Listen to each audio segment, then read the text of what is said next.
There is a saying, you can find a Bajan anywhere. Are you a Bajan living abroad? Or do you know of one who has migrated to another country? Well, we at Mornin Barbados would love to have you or them on our Bajan Affair segment. Share your amazing stories, experiences, and how you have adapted to a new culture. Send us an email to morninbarbados@cbc.vb, and together we will travel the world.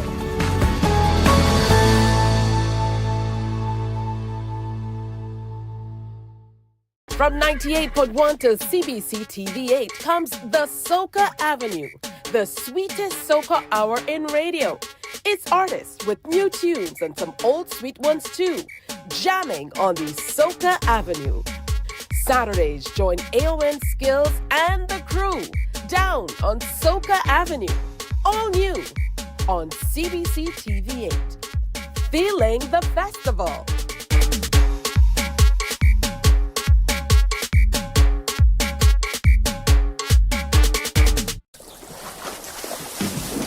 From the beautiful shores of the gem of the Caribbean, Barbados, home of the amazing Harrison's Cave, the tantalizing Oystins Bay Garden, our historic garrison, the indigenous road tennis, and the friendliest people in the world.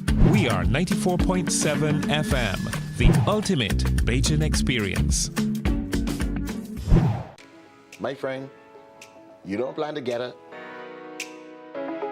Oh, Barbados. Hey, I'm KB Clean. Join me 6 a.m. until 10 a.m. right here at 94.7, the best and ultimate Bajan experience. My show is called Bajan to the Bone. Don't miss it, Bajan to the Bone. Weekdays right here and only here on 94.7.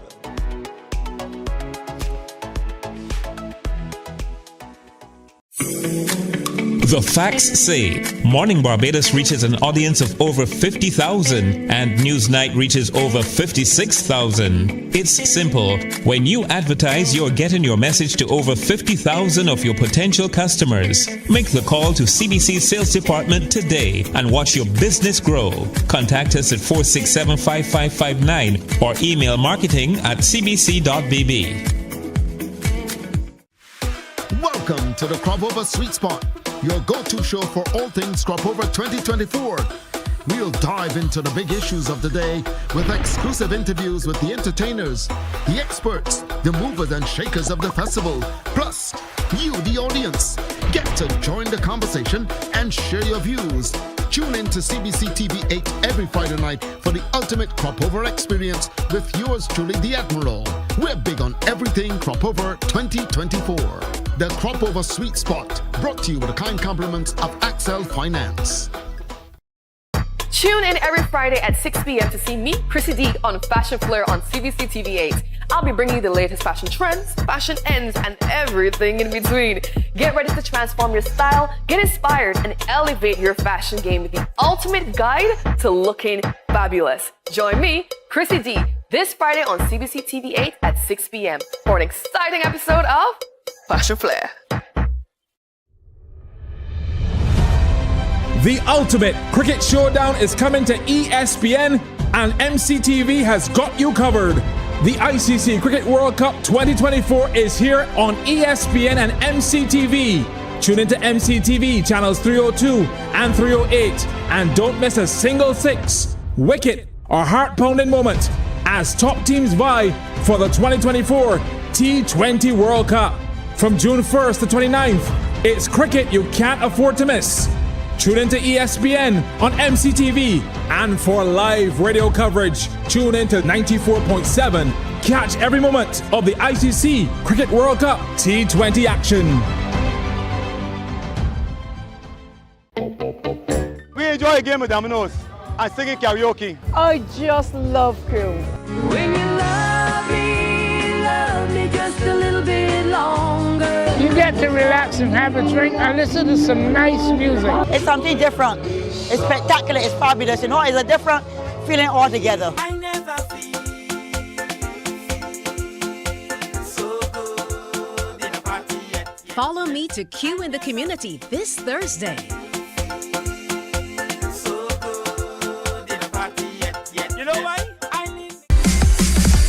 While you go about your business, we go about our business, and that is gathering the news. Stay up to date at CBC News Barbados on Facebook, Instagram, and Twitter.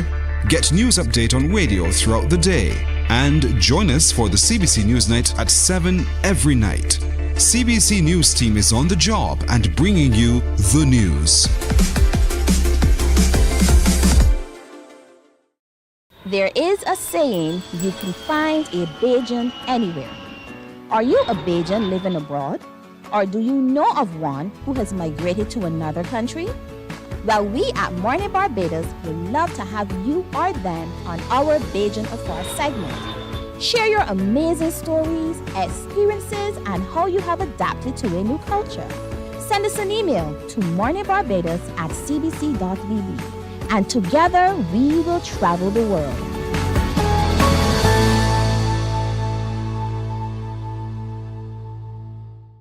From 98.1 to CBC TV8 comes the Soca Avenue, the sweetest soca hour in radio.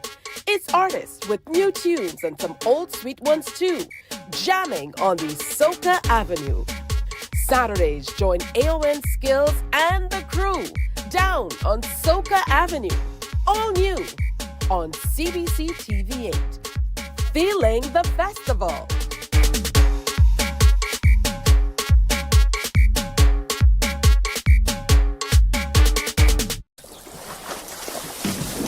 From the beautiful shores of the gem of the Caribbean, Barbados, home of the amazing Harrison's Cave, the tantalizing Oystins Bay Garden, our historic garrison, the indigenous road tennis, and the friendliest people in the world.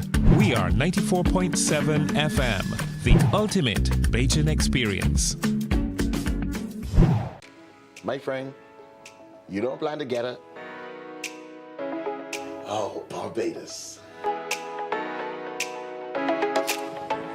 Hey, I'm KB Clean. Join me 6 a.m. until 10 a.m. right here at 94.7, the best and ultimate Bajan experience. My show is called Bajan to the Bone. Don't miss it, Bajan to the Bone. Weekdays right here and only here on 94.7.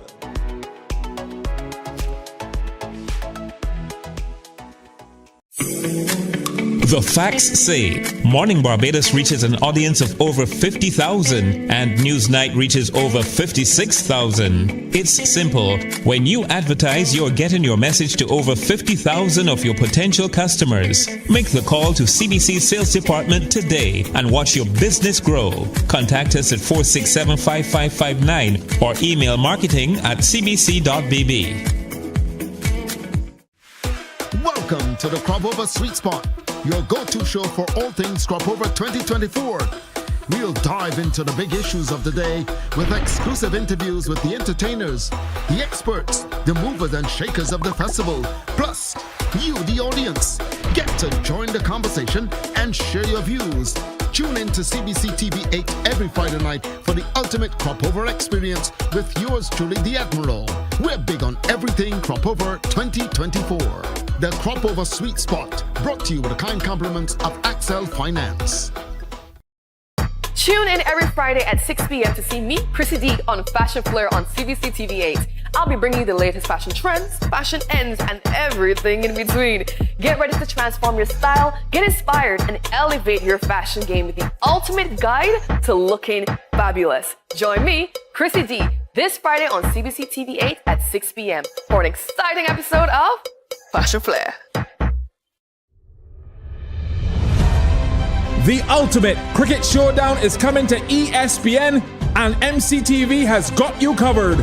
The ICC Cricket World Cup 2024 is here on ESPN and MCTV. Tune into MCTV channels 302 and 308, and don't miss a single six, wicket, or heart-pounding moment as top teams vie for the 2024 T20 World Cup. From June 1st to 29th, it's cricket you can't afford to miss. Tune into ESPN on MCTV, and for live radio coverage, tune into 94.7. Catch every moment of the ICC Cricket World Cup T20 action. We enjoy a game of dominoes. and singing karaoke. I just love Crew.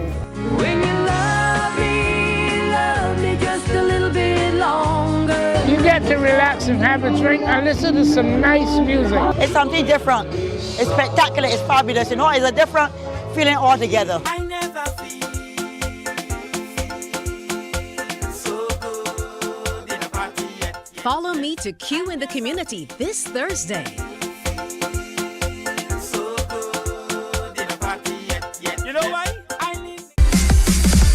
While you go about your business, we go about our business, and that is gathering the news. Stay up to date at CBC News Barbados on Facebook, Instagram, and Twitter. Get news. Wake up, wake up. Barbados, get up. Good morning. Good morning, Barbados. Good morning. Good morning to you. Good morning. Morning, morning, morning.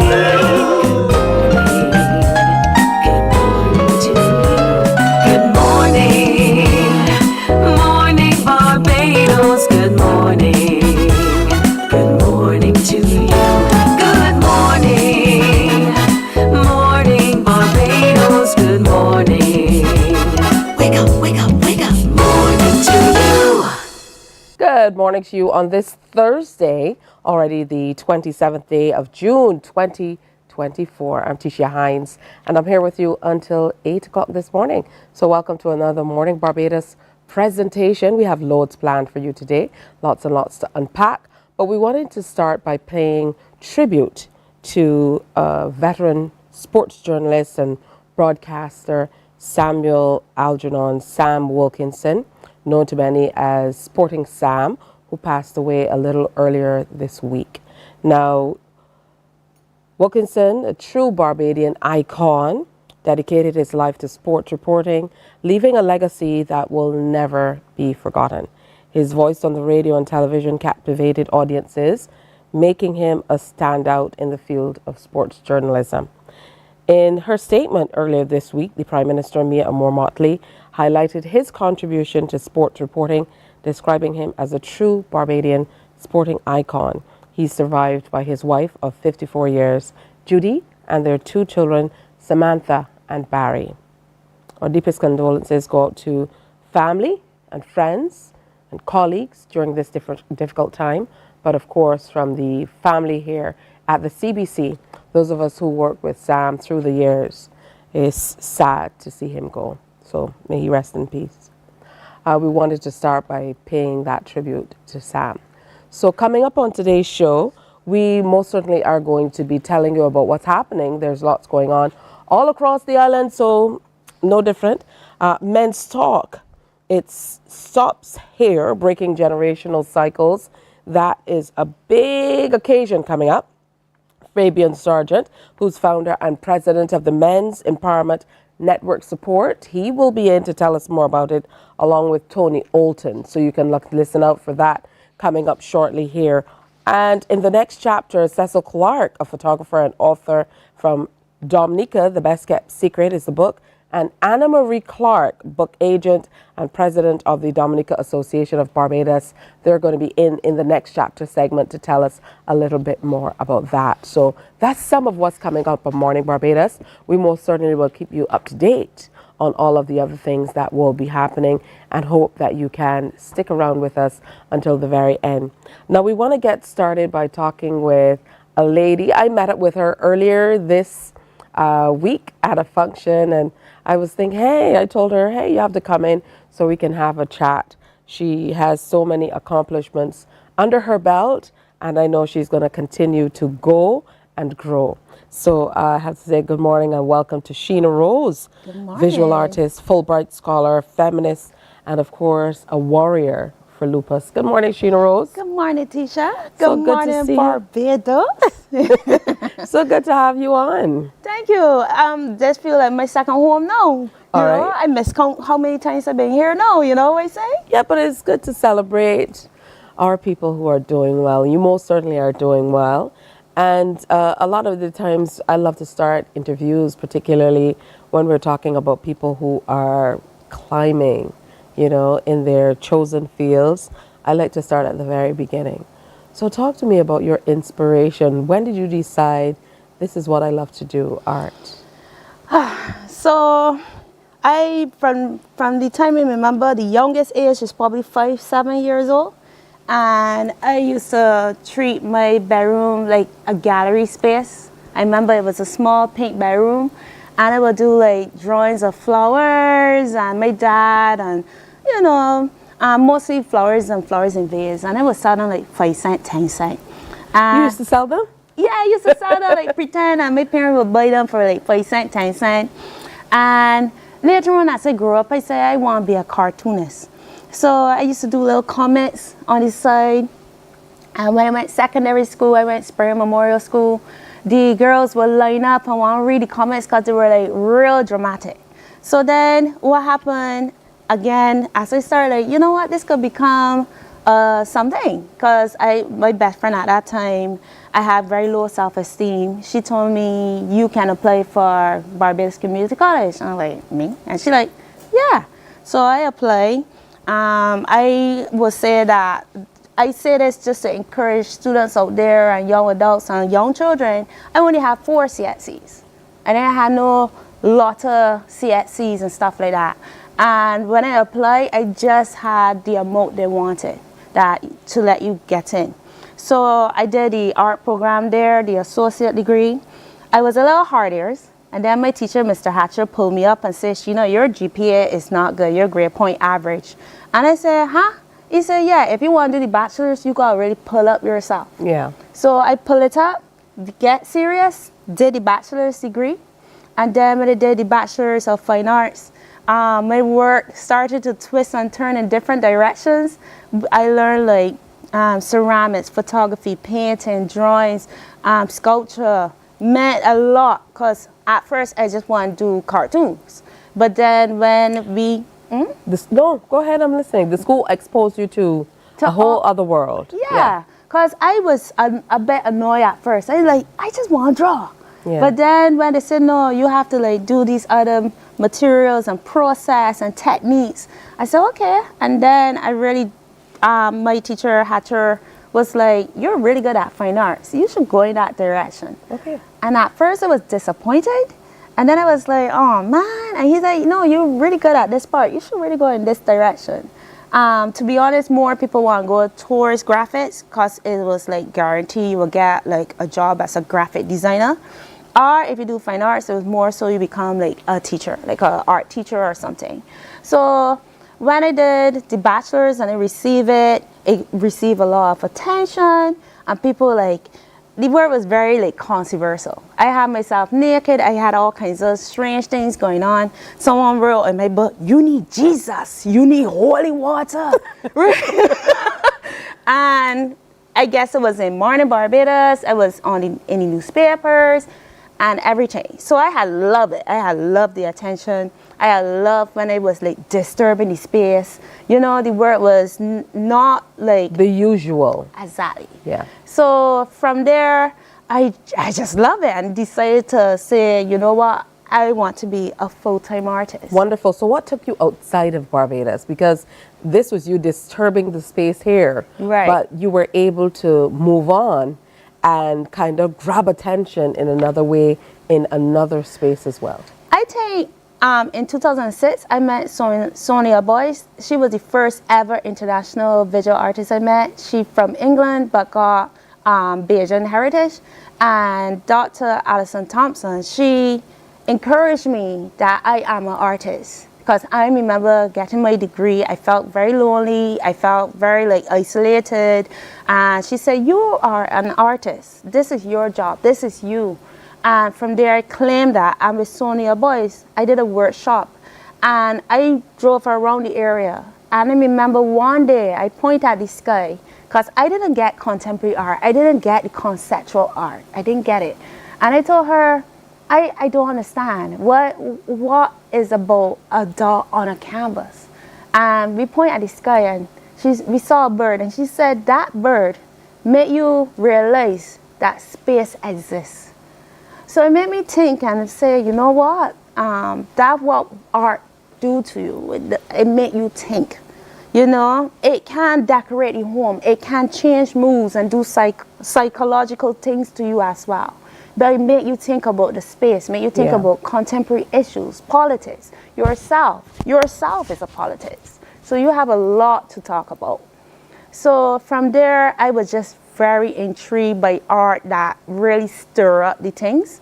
And I decided to do a hand-drawn animation in 2009. I graduated in 2008. And I was accepted to this symposium in Barbados, which had like international artists, local artists showing together. And again, I disturbed the space. I had an animation called Town, short for Bridgetown.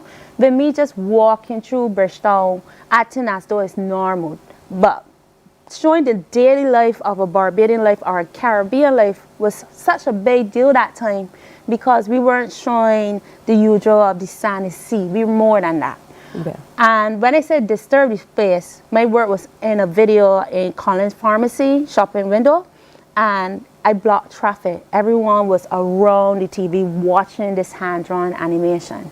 So again, I was intrigued by the power of art, how you can disturb people, but also make them pause and think, make them reflect, make them like, aha, I didn't know this part, or make them argue. And bring awareness to certain things. So you went on to be a Fulbright scholar. What was that experience like? Excuse me. So as I mentioned, I have very low self-esteem. I didn't believe, even though all these things were happening to me, like as you asked about how I get to show overseas. From there, like the word started to reach out globally, like USA, South Africa, like me in South Africa, then Amsterdam, Suriname, living in the jungle for 3 months in Mungo, you know, like Mungo, Suriname. I was like, whoa, all of this. So I was feeling like overwhelmed because I just see myself as this little girl in a pink bedroom, then growing up in a bedroom working, then growing up, someone telling me I'm an artist, still working in a bedroom, tell me, you could show around the world. You should have played for Fulbright. I like, me? I'm smart enough. I only got 4 CXCs. They're like, you could do it. So I like, okay, I go and do it. So I apply and everything. And I remember like, I had a strange conversation about, well, you're among engineers and, you know, and certain kind of people, you know, and I'm like, what I gotta do with me? I'm capable of doing that too. An artist is capable to be among that associate. Because there's a space for you. Exactly. Yeah. Don't lower my intelligence like that. Yeah. Right? Art is so intelligent. So when I applied and I got shortlisted, I was shocked. And then when I heard I actually got through to all the schools that I applied for, I was like, whoa. So I chose UNCG, University of North Carolina in Greensboro. And I got through with a Fulbright. Fulbright is a very prestigious scholarship. You get it from the State Department, and it's full. It paid for everything. And I guess it's called Fulbright because you're bright enough to get it. So I was extremely shocked, overwhelmed that this was happening. Yeah. And then my career blowing up. And then I sometimes go through anxiety because, again, my insecurity, you know, building self-confidence, all these things happening. Yeah. And not necessarily understanding, because your perception of yourself is kind of what was guiding you in a big way, but you didn't think of you the way people were looking at you. Yeah. Yeah, so that's the big thing. Now, you know, once you got through with that, the next major thing was that when, you know, celebrities started paying attention to your art? So when I came back, like returned to Barbados, because that was the rule. When you're finished, you could decide to stay in the States for a year or go back and just continue for the next 2 years. Because Fulbright is 5 years. So it's 1 year apply, 2 years doing the masters, and then 2 years back, giving back. So I want to give back. I wanted to like go back home. I was missing home a lot. And I still continue pursuing my art, still pushing the arts. My art have definitely changed, and I did a body of work called Finally I Love Myself, because I realized I had hated myself a lot.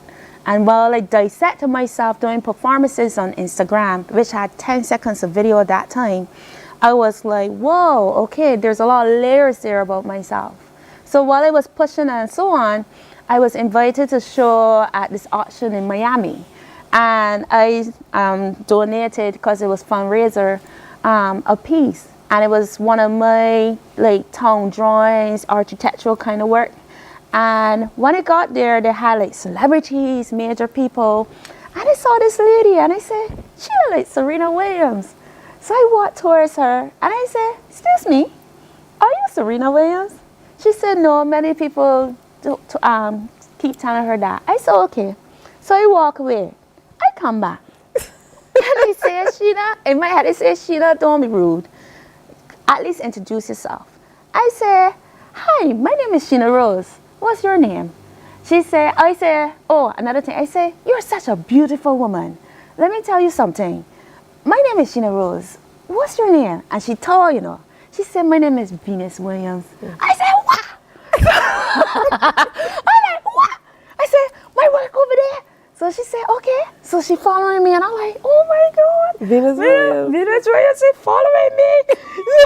So she called, she saw the work. She said, I love it. I'm like, oh my God. So we took a selfie. Later on that night, I was like, who purchased the work? They said, oh, we can't tell you. That time they didn't know I was the artist. They said, we can't tell you. We got to tell the artist who purchased. I said, I'm the artist. I'm part of the show. They said, oh, Venus Williams. Tisha, tears come down my eyes. Yeah. I felt like I finally got a trophy, even though I accomplished a lot. Yeah. I was like, are you serious? Yeah. And from there, it went viral. Yeah. Viral. Everybody like, oh my goodness, congratulations, da-da-da-da-da. New York Times fly in, Condé Nast fly in, all kinds of major media fly in. They were like, who is this girl? Yeah. You know, like, they were like, yeah, let's big she up. So I was like, this is happening again. The girl that got 4 CXCs that hit herself and really realizing more and more how powerful art is. Yeah. So from there, I was like, yeah, I want to be a businesswoman. I want to be an international artist for sure. So I start pushing it. My good friend, Dr. Adrian Richards, he introduced me to Dr. Jefferson Clark. He saw my space in the bedroom. And he said, you know what? I have a studio that you could have basically for free till I'm ready for it. It was his office that was incomplete. And I was there for 3 years in Bridgetown, just producing.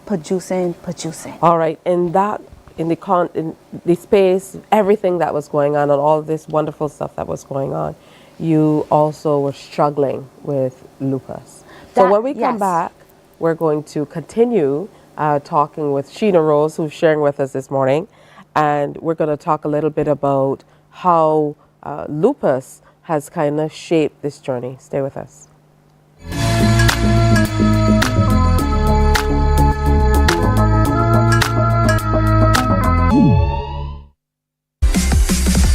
While you go about your business, we go about our business, and that is gathering the news. Stay up to date at CBC News Barbados on Facebook, Instagram, and Twitter. Get news update on radio throughout the day. And join us for the CBC News Night at 7 every night. CBC News team is on the job and bringing you the news. There is a saying, you can find a Bajan anywhere. Are you a Bajan living abroad? Or do you know of one who has migrated to another country?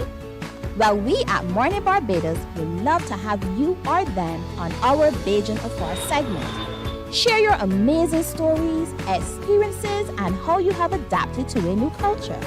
Send us an email to morninbarbados@cbc.vb, and together we will travel the world.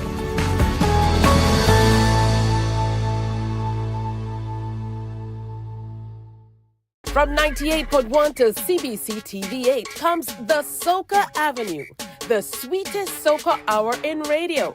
It's artists with new tunes and some old sweet ones too, jamming on the Soca Avenue. Saturdays, join AON Skills and the crew down on Soca Avenue, all new on CBC TV8.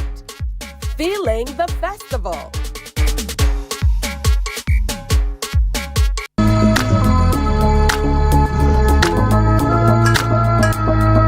Michelle done the baking? She done by the kids. I'm with artist Sheena Rose, who came in to spend some time with me on Mornin Barbados this morning. Yes. I love your personal style, by the way. It's all you, and you know, that's what's important. It shows the individual that you are. I feel free.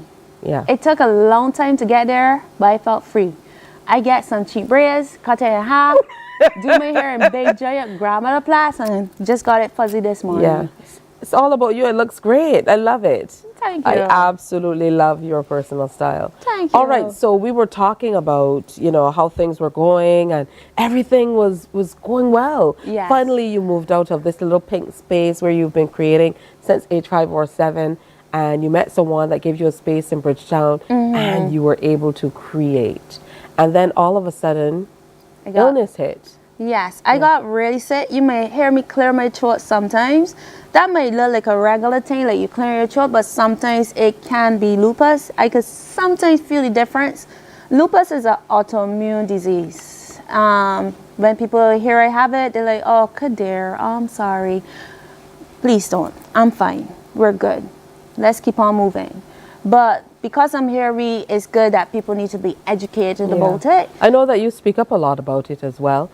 So tell me how you discovered that you had lupus and how it changed how you did things. So while I was at the Jefferson Clark family office studio, I noticed my face was getting very puffy and very big. And I was like, thought it was strange because the rest of my body looked fine, but my face had just looked really big. My eyes kept swelling all the time. My eyes had like blisters and stuff. And eventually, what was very scary, my throat started to tighten.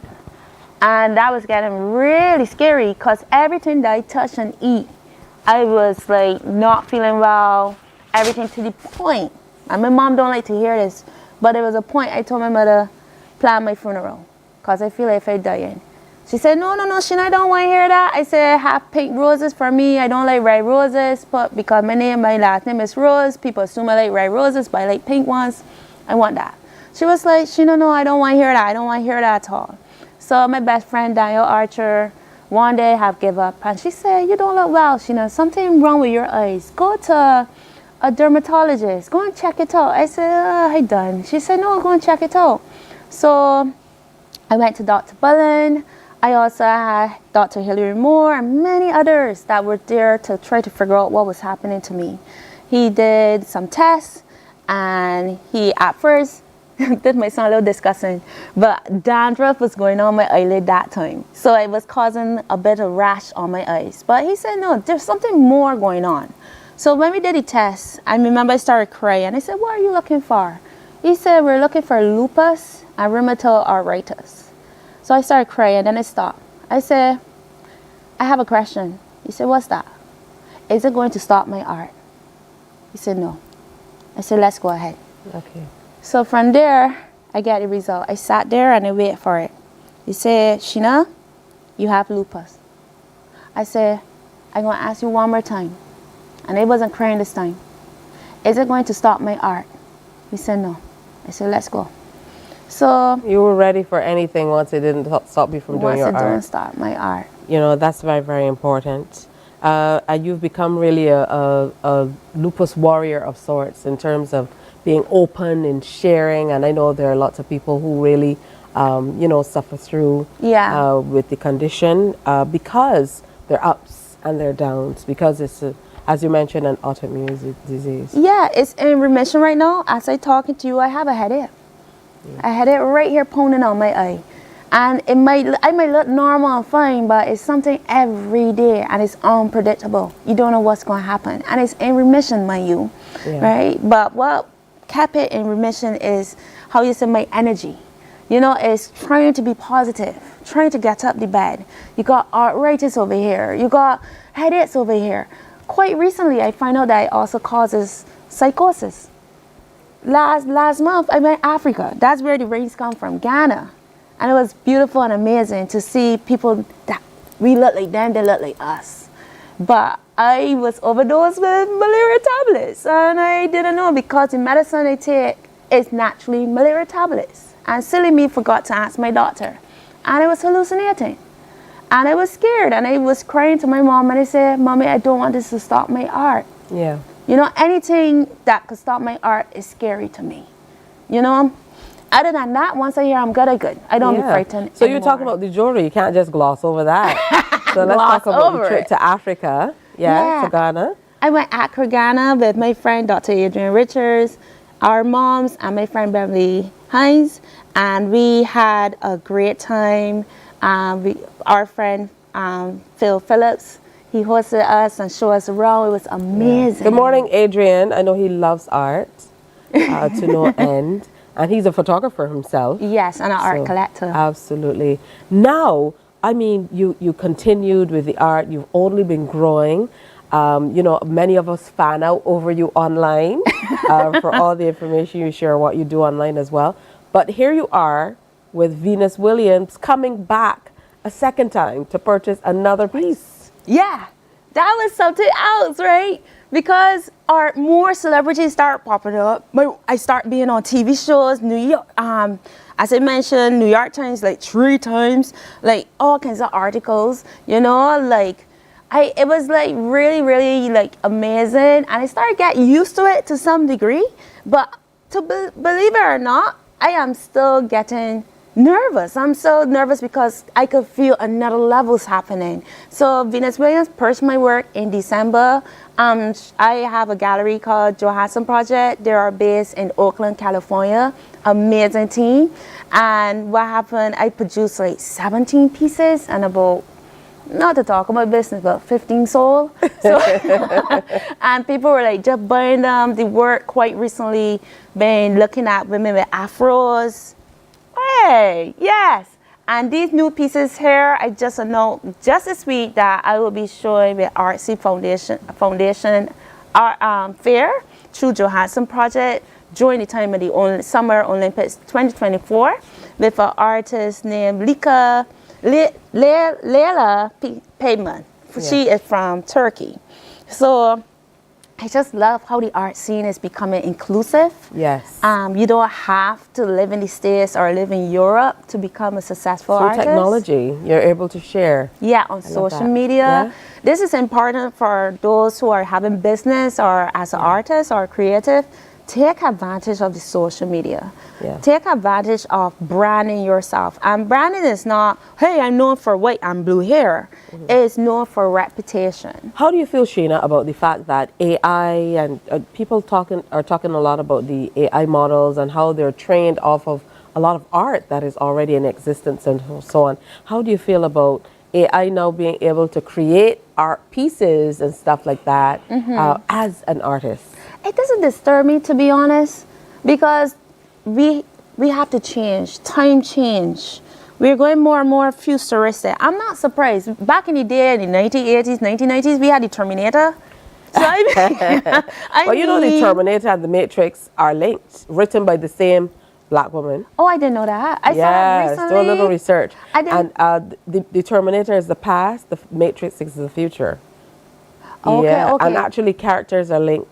So the mother that the person is looking to murder in the Terminator is Neo's mother in the Matrix. Whole story, girl. Are you serious? Yeah, so you need to look at that a little bit closer. How about that? Maybe a series on that might be coming. That sounds good.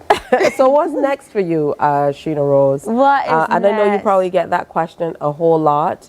I know just sitting with you and feeling your energy, I know for you, as long as you can create, that's all you want to do. There are 3 major things that I cannot reveal at this moment right now. That I am excited and nervous and everything that's going to happen very soon.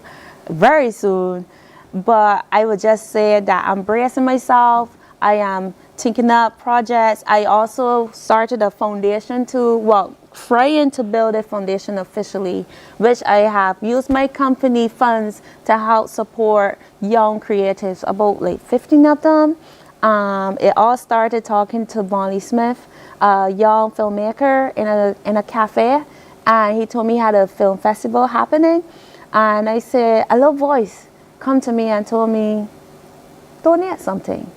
And I said, Bonnie, I want to help you. Let me pay for your plane ticket. And he said, "Are you serious?" I was like, "Yeah, little boy's just telling me that." And he was overwhelmed and couldn't believe it. And from there, I got inspired by that. And every time I talked to someone and I felt it or moved by it, I said, "Let me help you. Here's money, here's funds for our plane ticket."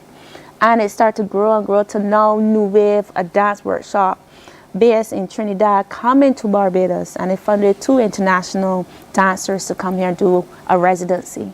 Wow. Excellent stuff.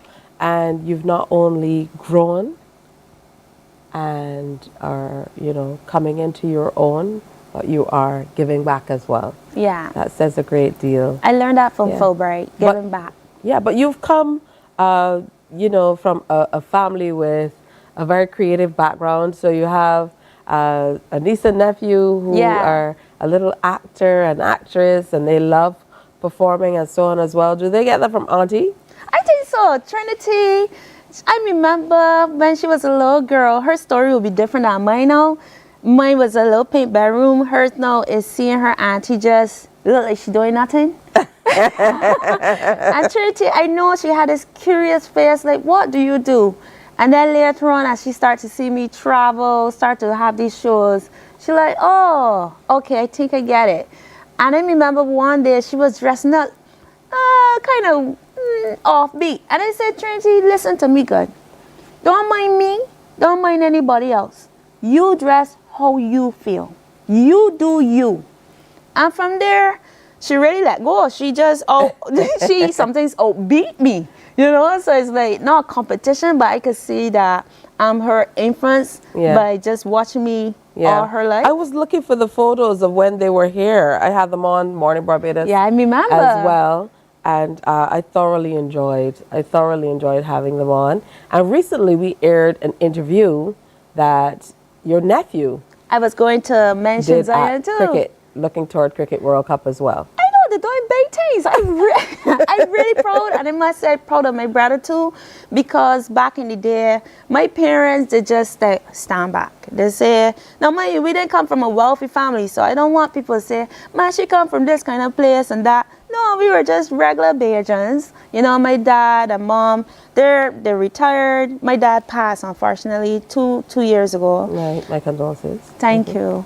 But they were just quiet, just staring at me, But to see a parent actually pushing and saying, hey, y'all can be actors, y'all can be creative, y'all can be this, y'all can be that. It's refreshing. Yeah. Yeah, so I got big up my We were at a function we were at the same function maybe 2 weeks or so ago, and your mom came up to me and she said, you have to go and talk to Sheena, but you were somewhere else, and I ended up talking with her and stuff, and then she was talking about the grandchildren.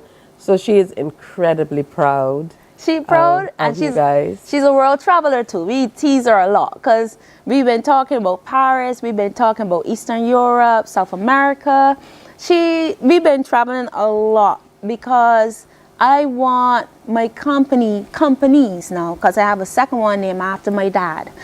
I would like to dip into design, dip into fashion, and now I went to Japan. This is where I get this from. So the Asian influence. I went to New York from a thrift store. And I got these glasses from Barbados. Visual Oasis in 6 rows. So you can mix some, Yeah. So I'm a little bit of Africa from your safari. Africa. You have a little bit of an Asian influence as well. Exactly. Some American. New York. Maybe Brazilian somewhere. Where are these from? These from Belgium. Yeah. So. And then Barbados. I'm Barbados. Can't well, forget not made in Barbados, but sold in Barbados. There you go. I love it, and I think you're a wonderful inspiration. Thank you. Yeah, people should definitely go online and find out a little bit more about Sheena Rose, because you are definitely an inspiration in more ways than one. And can I add this, Tisha? Sure. You are something else. You are a serious businesswoman, and I must say that. We just spoke 2 days ago, and here I am. That is how you make things happen. Well, that's sometimes how the universe lines up. I find that sometimes once people are in my path, then it's kind of like you see them all the time. We not officially met before, and then now everywhere we go, we're kind of like seeing each other, which is Yeah, it's a little different. So it's been wonderful to have you on Morning Barbados this morning sharing. Thank you. And I know that you're going to continue to share your art. I hopefully will be able to get one of those pieces to draw on my walls. You're right. You go wake up and say good morning, Sheena Rose. In your house, you know. But in a serious note, art is a serious investment. Some people would tell you to regretted it, didn't buy the Sheena Rose 5 years ago, 10 years ago. And now, I mean, you can do payment plans. You know, you can talk to your galleries. It's getting harder to reach me now. Yeah. Because there's one gallery in California, there's one in Taiwan, and now I'm talking to another one which I can't reveal as yet.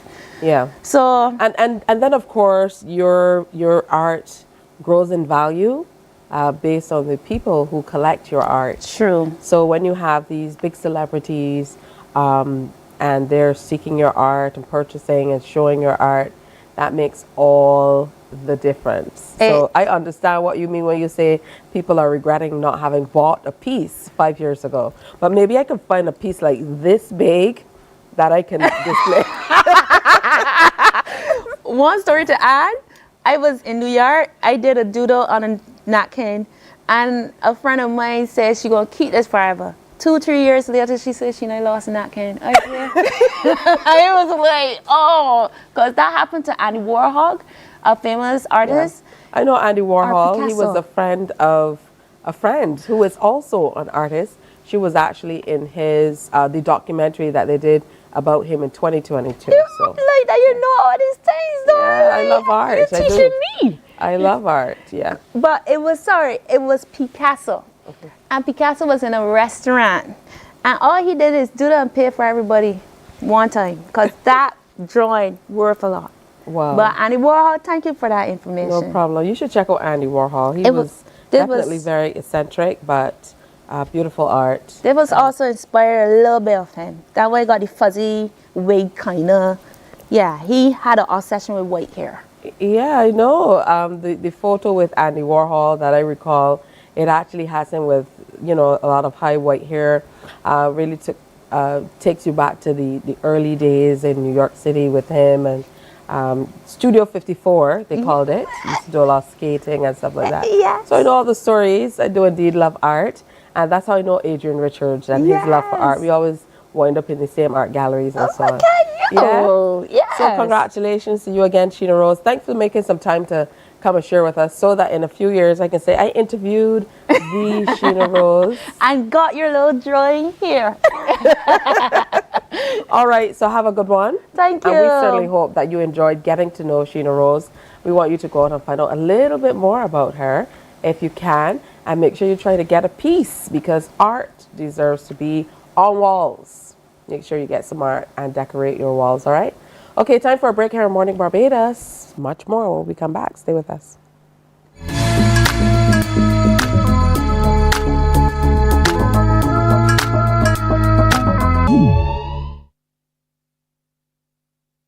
From 98.1 to CBC TV8 comes the Soca Avenue, the sweetest soca hour in radio.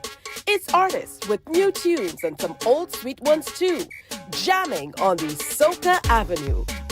Saturdays, join AON Skills and the crew down on Soca Avenue. All new on CBC TV8.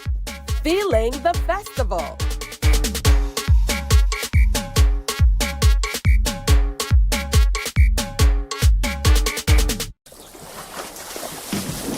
From the beautiful shores of the gem of the Caribbean, Barbados, home of the amazing Harrison's Cave, the tantalizing Oystins Bay Garden, our historic garrison, the indigenous road tennis, and the friendliest people in the world. We are 94.7 FM, the ultimate Bajan experience. My friend, you don't plan to get it? Oh, Barbados. Hey, I'm KB Clean. Join me 6 a.m. until 10 a.m. right here at 94.7, the best and ultimate Bajan experience. My show is called Bajan to the Bone. Don't miss it, Bajan to the Bone.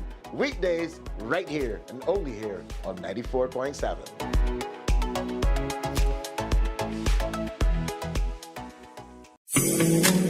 The facts say Morning Barbados reaches an audience of over 50,000 and Newsnight reaches over 56,000. It's simple. When you advertise, you're getting your message to over 50,000 of your potential customers. Make the call to CBC Sales Department today and watch your business grow. Contact us at 467-5559 or email marketing@cbc.bb.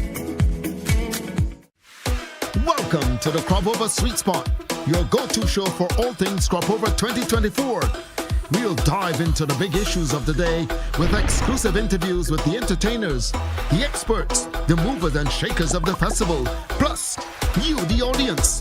Get to join the conversation and share your views. Tune in to CBC TV8 every Friday night for the ultimate Crop Over experience with yours truly, the Admiral. We're big on everything Crop Over 2024. The Crop Over Sweet Spot, brought to you with the kind compliments of Axel Finance. Tune in every Friday at 6 p.m. to see me, Chrissy D, on Fashion Flair on CBC TV8. I'll be bringing you the latest fashion trends, fashion ends, and everything in between. Get ready to transform your style, get inspired, and elevate your fashion game with the ultimate guide to looking fabulous. Join me, Chrissy D, this Friday on CBC TV8 at 6 p.m. for an exciting episode of Fashion Flair. The ultimate cricket showdown is coming to ESPN, and MCTV has got you covered. The ICC Cricket World Cup 2024 is here on ESPN and MCTV. Tune into MCTV channels 302 and 308 and don't miss a single six, wicket, or heart-pounding moment as top teams vie for the 2024 T20 World Cup. From June 1st to 29th, it's cricket you can't afford to miss. Tune into ESPN on MCTV, and for live radio coverage, tune into 94.7. Catch every moment of the ICC Cricket World Cup T20 action. We enjoy a game of dominoes and singing karaoke. I just love crew. When you love me just a little bit longer. You get to relax and have a drink and listen to some nice music. It's something different. It's spectacular. It's fabulous. You know, it's a different feeling altogether. I never feel so good in a party yet. Follow me to Q in the Community this Thursday. So good in a party yet. You know why? While you go about your business, we go about our business, and that is gathering the news. Stay up to date at CBC News Barbados on Facebook, Instagram, and Twitter. Get news update on radio throughout the day. And join us for the CBC News Night at 7 every night. CBC News team is on the job and bringing you the news. There is a saying, you can find a Bajan anywhere. Are you a Bajan living abroad? Or do you know of one who has migrated to another country? Well, we at Mornin Barbados would love to have you or them on our Bajan Affair segment. Share your amazing stories, experiences, and how you have adapted to a new culture. Send us an email to morninbarbados@cbc.bb. And together we will travel the world.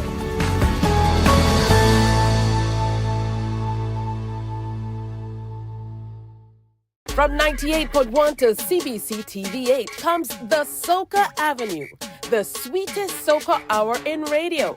It's artists with new tunes and some old sweet ones too, jamming on the Soca Avenue.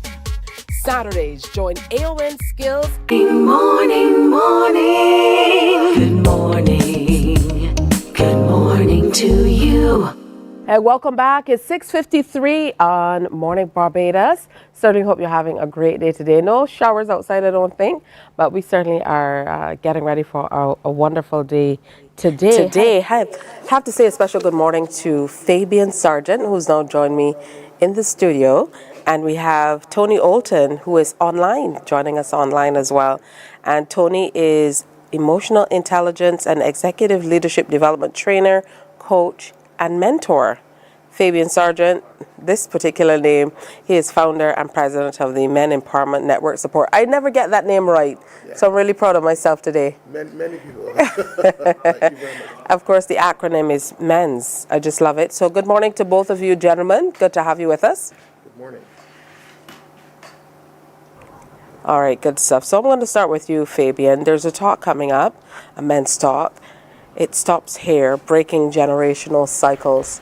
Tell me a little bit more about that entire talk and why you think is the right time to have that conversation. Okay, so Men's Talk is Men Empowerment Network Support monthly sessions. This is where we as men come together in an only male space. You know, men by themselves, we really get together and share in a real deep way. And we've been going for the last 5 years. This particular session was birthed out of our last session where we looked at sex and intimacy. And while going through that session, we had some tears shed. There was a lot of emotion, and I guess the team decided, you know, we need to really break this. We need to break the issues, this whole generational thing that we may go through, because a lot of what was highlighted was really trauma from childhood.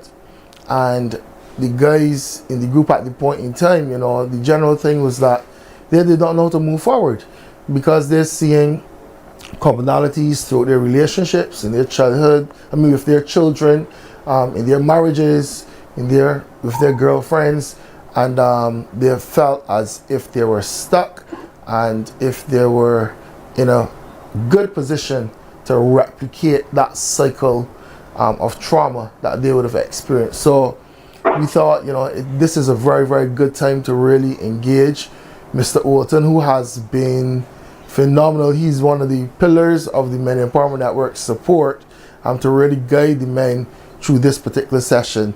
It ends here, breaking generational cycles. All right, so talk to me a little bit about your background, Tony, in terms of working with men and trying to kind of tap into whatever is happening with them and breaking these generational cycles. So let me thank Fabian for the opportunity. In fact, the very onset, someone who he engaged as he was having his thoughts about men's, helping him to understand how he could position himself. But we've had history of men's organizations. How could we turn up and show up differently and be real answers for men in the times that they are facing? So I've been working with Fabian, albeit initially in the front, but over the last couple of years in the background, being that voice that he engages from time to time to help him process his thoughts and engage in his planning. On the question of breaking generational cycles, some people prefer to talk about generational curses. In our practice, we talk about breaking these generational patterns, these generational habits. As Fabian alluded earlier to just now, there is genetic coding that sets up some predispositions in us. There is our psychics. The vast majority of how we show up as adults is in place by the time we are 7 years old. In fact, they say that 85% of how we think, feel, function, engage, our sense of ourselves, how we get our needs met, how we engage life, how we engage others, 85% of the sum of all of that is in place by the time we are 7 years old. And so this is about understanding, first of all, that we have these patterns, all of us without exception, have these patterns that we defer to. We defer to them at the subconscious level. What are these patterns? Where have these patterns come from? And how do we interrupt these patterns and develop new ways of thinking, feeling, and functioning? Much sense, Fabian, when we think about it and genetics. Now, we were talking about that just before we came on air in terms of looking at how your children kind of mimic what you do. And watching them grow. And I think that's important for people to kind of consider when they make decisions about what they do as well, because the little ones are looking on, and a lot of the times that's why people say you are the spitting image of your father or your mother. And I can see how that can tie into maybe taking away from, depending on who a parent is and what they do, or adding to a child's life. That's what makes all the difference. But why is it important for men to have these conversations, you know, in a setting where they're with other men and not necessarily in a setting with women or other people or what have you, because a lot of your talks happen in the setting with just men. What's the difference? Culturally, men have been expected to behave a particular way and to show a particular face, and that expectation has put some pressure on men where they do not share as they should. They do, especially in front of females, and being around men creates an environment of vulnerability, especially in a professional space that we have, where men can feel as if, I can share this and I'm not judged, and that no one look at me in a particular way, and that the information is confidential. And we find that the space becomes so, let's say, cohesive, and men become so in tune with each other's feelings, where that level of empathy and sympathy and everything, it all just merges together, and these men share from a real deep place where sometimes they would have never shared before, and that is where a lot of the change really comes, because that is with the self-awareness and the acceptance of certain behaviors happens at that time. We have so many men who say, whoa, but I never connected the dots, and that is why the space is so powerful. Well, so coming up on Saturday, 29th of June, Men's Talk is at the Old Spirit Bar Mall, Wharf Road, St. Michael, from 5 to 8 o'clock in the evening. It's titled, It Stops Here, Breaking Generational Cycles. What can we expect from you when you come into that space, Tony, to kind of bring to the table and get people who need you to help them break these cycles we're talking about to a better place? So they tell us that you can't change what you don't observe. And so on Saturday, we're going to create the opportunity to look back not to blame, but to look back to understand. So what are these patterns that I have that are undermining my effectiveness? What are these patterns that tend to bring shame? What are these patterns that tend to be destructive in terms of how I live my life, destructive in terms of my relationships? What are these patterns? Where could they have possibly come from? 1, 2. With that understanding now, what is the future that I want? And therefore, once I've determined that future state, the impact that I want to have in my children's lives, in the lives of my grandchildren, Scripture talks about unto the 3rd and the 4th generation. When I look down the road, how do I now set myself up to become what Covey calls a transition figure, where I interrupt, I stop those negative transmissions and bring to the present and send to the future new ways of seeing myself, new ways of engaging, that I now become the model for what is possible for my family and my family context of my community as well. So we're going to look back to understand, we're going to imagine the future, and then we're going to determine what are the patterns of thought, feelings, and actions I need to engage in, so that those new patterns begin to emerge first in my own life, and then in the lives of my children, my grandchildren, my great-grandchildren, and the generations to come. How can men get involved? How can people sign up? Is it a registration process, or do people just need to show up? They can just show up. There's no registration process for this particular meeting. You can contact us at 826-0615, or you can find us on all social media platforms, Men Empowerment Network Support, and all the information is there. We welcome all men. We ask men to bring a brother, bring another friend, bring a son, bring, a workmate, but come out, So we find that men sometimes just hold back. They don't need to hold back at these sessions, just come forward and let us reason as men. Is someone at the door actually beating back the women? Because I would imagine that there's still women trying to get in. I know our personalities. We're like, why can't we come in?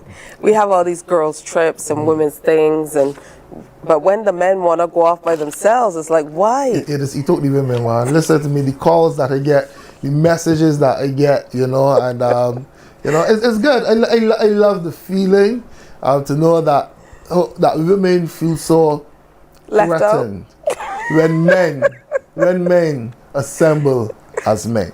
Oh, well, I love it. When men assemble. Yes, when men assemble. That's a little help for you. Next talk. When men assemble. And I know you're looking forward to it too, Tony. Absolutely, absolutely. It's a phenomenal opportunity to create understanding and set new things in motion. All right, so again, it's coming up this Saturday at the Spirit Bond Mall, the old Spirit Bond Mall, from 5 o'clock to 8 o'clock.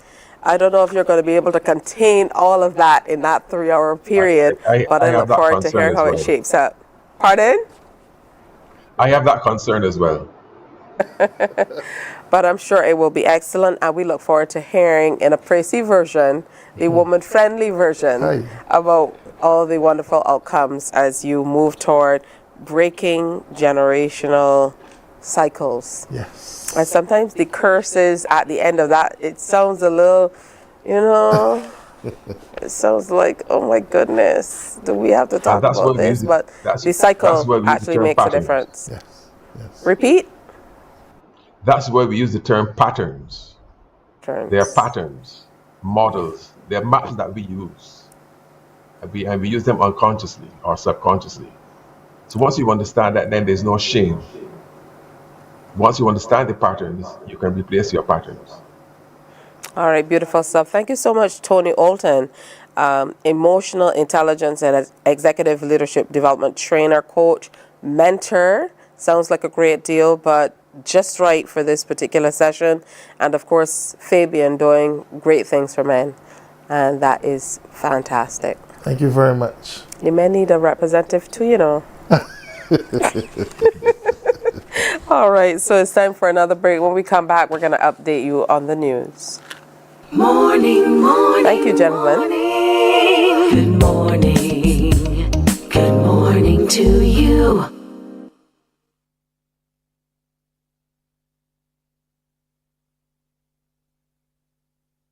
From 98.1 to CBC TV8 comes the Soca Avenue, the sweetest soca hour in radio. It's artists with new tunes and some old sweet ones too, jamming on the Soca Avenue. Saturdays, join AON Skills and the crew down on Soca Avenue.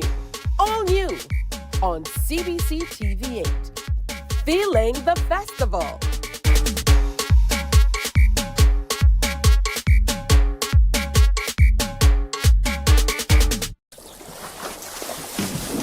From the beautiful shores of the gem of the Caribbean, Barbados, home of the amazing Harrison's Cave, the tantalizing Oystins Bay Garden, our historic garrison, the indigenous road tennis, and the friendliest people in the world. We are 94.7 FM, the ultimate Bajan experience. My friend, you don't plan to get it? Oh, Barbados. Hey, I'm KB Clean. Join me 6 a.m. until 10 a.m. right here at 94.7, the best and ultimate Bajan experience. My show is called Bajan to the Bone. Don't miss it, Bajan to the Bone.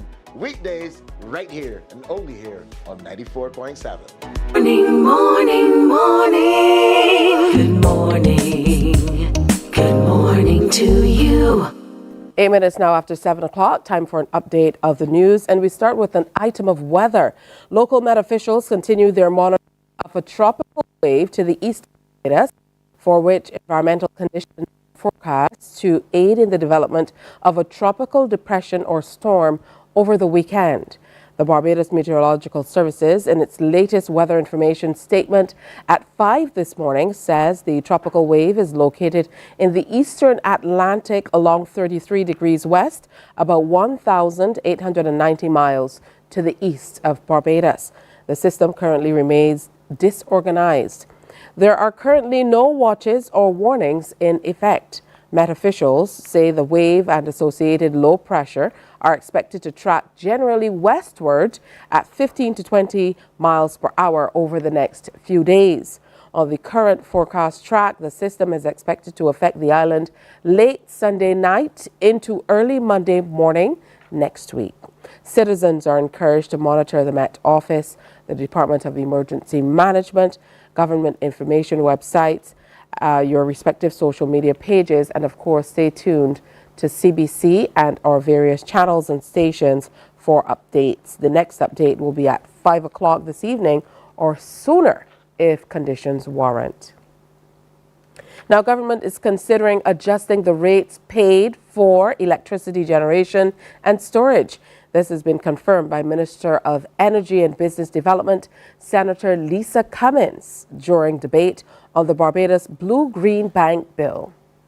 There is a recommendation, certainly from my own ministry and from this government, that we do need to look at the feed-in tariffs. And it is on that basis, Mr. President, that we have already, through the Fair Trading Commission, conducted an assessment in the first instance of the current feed-in tariffs for generation. There is ongoing, as we speak, a review of the feed-in tariff for storage for the pilot at 50 megawatts that was issued in June of last year. That work is underway. And so if I had been allowed to finish my statement, it would have been allowed to have the update, Mr. President, as to where we are now. So there is no question that there has to be a revision in this moment, Mr. President, because the costs of supplies have definitively, without question, gone down. Meanwhile, plans to set up a blue-green bank have been described as a major innovation in relation to climate finance. Minister in the Prime Minister's office, Senator Dr. Chantal Munro-Knight, gave the assessment as the Upper House debated the Barbados Blue-Green Bank Bill. The bank is intended to reduce the cost of financing in support of projects that strengthen climate resilience and respond to climate change impacts in the region. Dr. Munro-Knight says the international narrative suggests developing countries on the front line have to mobilize domestic finances to deal with the present and urgent climate impacts. That is what they are suggesting. Mobilize your resources, tax your populations in order to deal with the issues of housing, of health, of education, of infrastructure, of water. Mobilize private finance is what they say to us. First, mobilize your private finance resources. Mr. President, I don't think that, some will debate it, but I believe that generally we understand that we still have a developing private finance sector, private sector, who is sometimes very adverse to risky investments. Now, Deputy President, Her Honor Elizabeth Thompson, has, however, challenged the suggestion.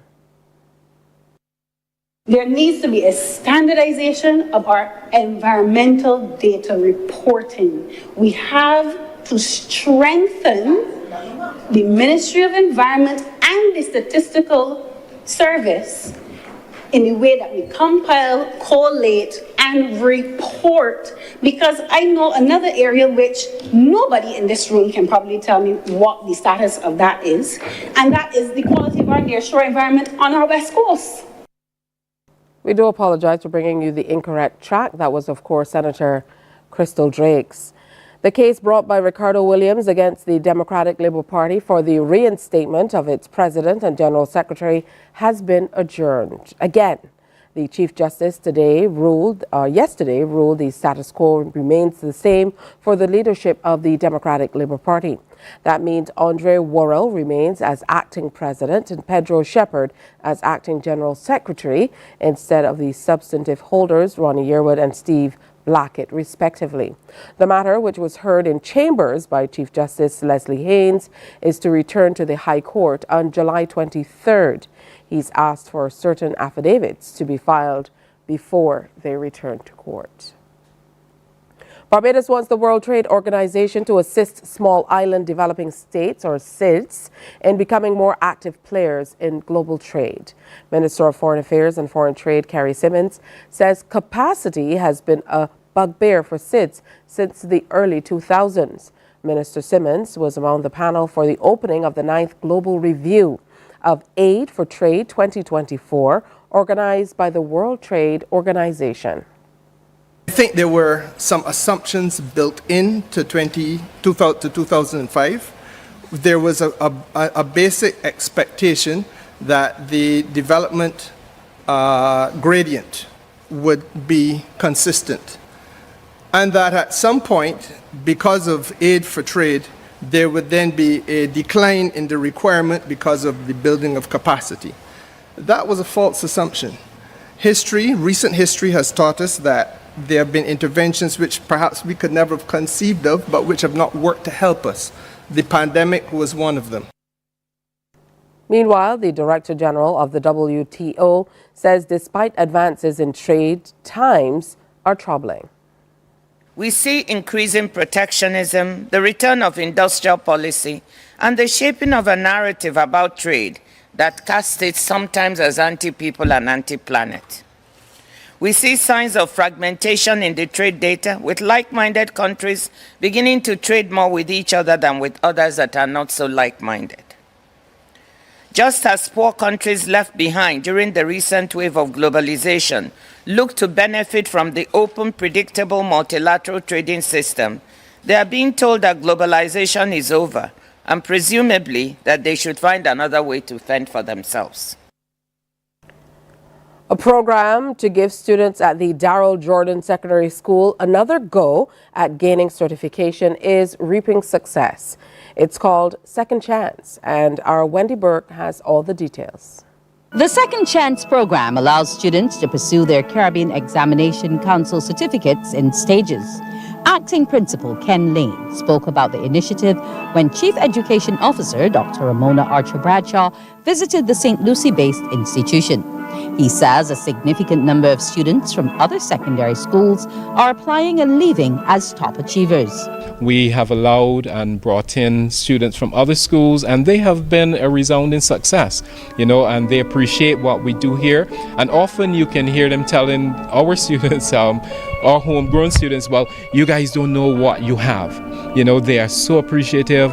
They come in here, some with no CXCs at all, and by the time they leave here, they leave in here with 4, 5, 6. Last year we had a student came in from one of the secondary schools and with nothing, and she left here with 6 CXCs, 4 grade 1s, 2 grade 2s, and she is extremely thankful and grateful to our staff who work tirelessly with her. Mr. Lane adds produce well-rounded citizens goes beyond academics.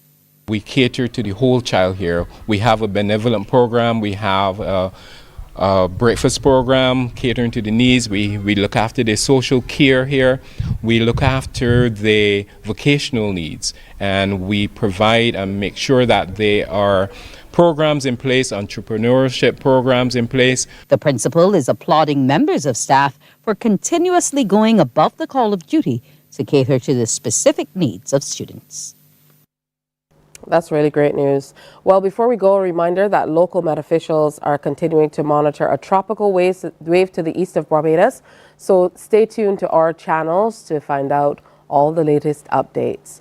We're going to take a break here and come back with more on Morning Barbados. So stay with us. Morning, morning, morning. Good morning. Good morning to you.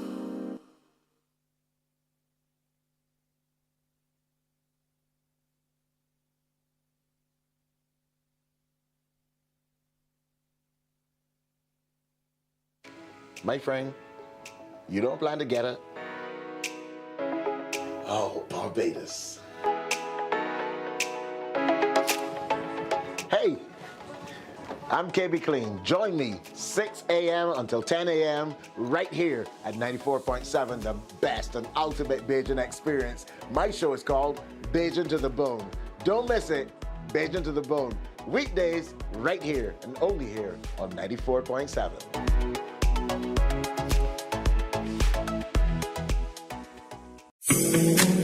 The facts say Morning Barbados reaches an audience of over 50,000 and Newsnight reaches over 56,000. It's simple. When you advertise, you're getting your message to over 50,000 of your potential customers. Make the call to CBC. Morning, morning. Good morning.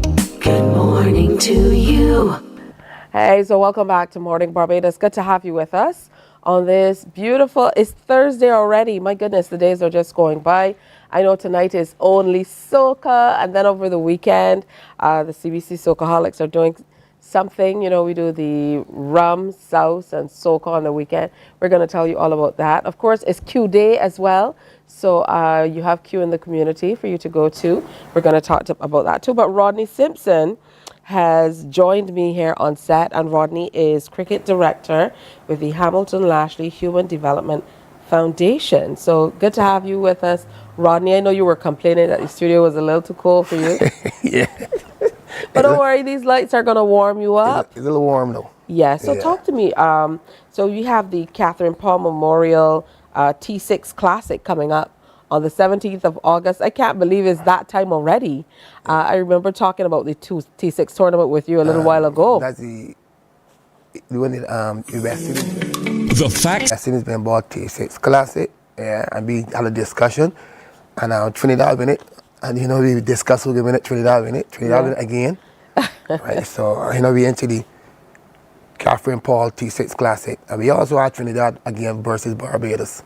So we will see how it goes from here. Good stuff. Tell me about Catherine Paul and why this particular tournament is named for Catherine. Yeah, ironic, Catherine Paul was a long-standing member of the Pioneer Wildy Sports Club, a club that I the founder of the club. She was also very close to Mr. Lashley, and Mr. Lashley's secretary when he was a minister. I also coach her daughter. I coached her 5 children, her 5 sons. Wow. So he coached the whole family, and she was very close to my heart. She passed away sometime last year, and we see it fit to pay memories by holding this tournament in honor of her. This is 2nd edition because we played last year. So tell me how everything unfolds with this tournament. When she passed, me and Mr. Lash, she had a discussion and see what can we do, you know, to pay memories to Marina. We call her Marina, but her name is Catherine. And I say, well, we could hold a cricket tournament because she loved cricket. All her children like cricket. So we had a discussion with her daughter to get the endorsement for her daughter. And she said yes. And we just went about and said, we put it together and start from last year. So we continue now. We want to continue every year. And truth in the fact, we really want to make it bigger. We want to make it original. But we start from small and let it grow. Right? Yeah, so T6 cricket is very quick paced. Yeah, and, very fast paced. You know, and exciting. Yeah. Talk to me about the tournament itself. Yeah, it's 6 overs. Everybody bowl an over. It's hardball. The last time we played was softball, but this is hardball now. What we're gonna be doing that it's 4 teams, 3 teams from Barbados, Hibiscus from Trinidad. So each team will play each other twice, and then the 2 top teams go into finals. So the grand final will be on the 21st. The cricket start the 17th, 18th, 19th. Break on the 20th as a rest there, and then the grand final is on the 21st. Yeah. How did you get into coaching, Rodney? Honestly, I come up playing cricket, and you know, as a youngster, I had the opportunity. How to put it? My parents had to fend to make sure I able to play cricket, pay myself, pay everything. And I say, I don't want to, when I get old, to go, a youngster go through the same thing I went through, because it's very difficult when you have ability, but yet your parents kind of poor and can't support. It tends to take a lot out of you, and then you find yourself not going forward because they don't have the things to go forward. So I say, one of the things I want to do is get into coaching, mentor young people, and also help them, be a father to them. And the things that I had as a youngster, help them to get on with the cases. So I love coaching because I carry a lot of teams over the years from the Pine, called the Company Pine. A lot of fellas that grew up to men now, and they feel good when I see them shout me and still call me coach and with the case, still have that respect and with the cases. So I come at coaching women, I come at coaching men. So that's my love. I mean, I would do it even without pay. You know, it's something good. You feel good. And when you carry a team overseas, you know, you feel like they are away from the parent, but you become their parent now. You become their mentor. So I enjoy it. What's the difference that coaches are making or mentors are making in young people's lives? I want you to maybe share with us some real life examples, because I think that's where we need to go back to. I also grew up at a time where there were a lot of community practitioners or people who would do community things. And for me, coming from the Black Rock area, David Prophet comes to mind. He used to have a group called BRAM, the Black Rock Artistic Movement and stuff, and it really helped young people to be able to express themselves in ways that they probably aren't able to, just kind of sitting around with each other thinking of mischief to come up with. So what are some of the success stories that you can share? You have an interesting question, because when I was coming here, I must say, when I was coming here, something happened yesterday that was very sad.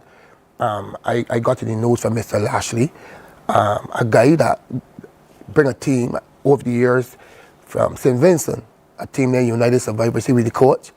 And yesterday morning, Mr. Lashley called me and tell me he passed away. So I took it that hard, because I know that life, you gotta deal with sometime. You know me, I probably thought that he was sick of the case. But if I asked him how he died, he tell me some men break in his house, tried to rob him and kill him in the house. And you know, that hit me. I feel that coaches and also sports play an integral part in young people's lives. And one of the things, off the topic a little bit, one of the things I want to see happen in Barbados to tackle this crime issue. If you got a child is 8 years old, he's going to get to 17 or 18. But what are we doing between the 8, 9, 10, 11? I come from the Pine, and I say every day. Now the youngster, I know him from the time he's in his mother's belly. And he grew up so fast, I was driving through the Pine, and I passed a city boy, you know, a big boy on the block with earrings in the ear. Now, that is disaster there. Now, I feel that we should have an outreach youth development program across all the communities across Barbados, using the particular sport, all these sporting discipline.